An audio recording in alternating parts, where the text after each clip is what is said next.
নুরুল হাসান সোহান বাংলার ক্রিকেটে আক্ষেপের নাম। দলে নিয়মিত সুযোগ না মিললেও সাধ্যের মধ্যে নিজের সেরাটা দিয়ে গেছেন। ডানে বামে নির্বাচকদের চোখ পড়লেও পড়ে না শুধু সোহানের দিকে। তাই তো বলেই দিলেন, হয় আপনি আমাকে পছন্দ করেন না, না হলে খেলা বুঝেন না, এমন উক্তি করেছেন উইকেট কিপার সোহান।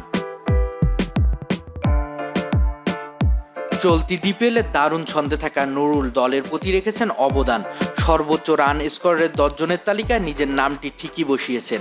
মেহমেডান ও শাইনপুকুরের বিপক্ষে অসাধারণ 2টি সেঞ্চুরি তুলেছেন।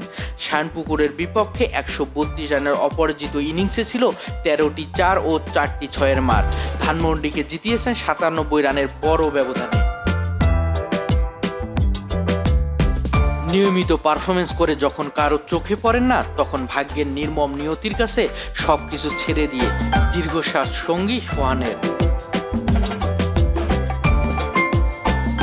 জাতীয় দলে হতে পারেননি নিয়মিত, ম্যাচের পর ম্যাচ বসিয়ে রাখা হয়েছে সাইড বেঞ্চে। জাতীয় দলে অভিষেক 2016 সালে টি20 ফরম্যাটে। দীর্ঘ এই ক্যারিয়ারে ওডিআই ম্যাচ খেলেছে মাত্র 7টি। শুনে হয়তো অবাক লাগছে, শেষ ওয়ানডে ম্যাচ খেলেছেন 2022 সালে ওয়েস্ট ইন্ডিজের বিপক্ষে। 7 ম্যাচে 165 রান, গড় 83। তবুও বারংবার ছিলেন উপেক্ষিত। টি20তে তেমন রং ছড়াতে না পারলেও অ্যাগ্রেসিভ ক্রিকেট খেলতেন প্রতি ম্যাচে। ব্যাটিং অ্যাপ্রোচটা ছিল দারুণ। সুযোগ না পাওয়ায় নিজেকে মেলে ধরতে পারেননি সোহান।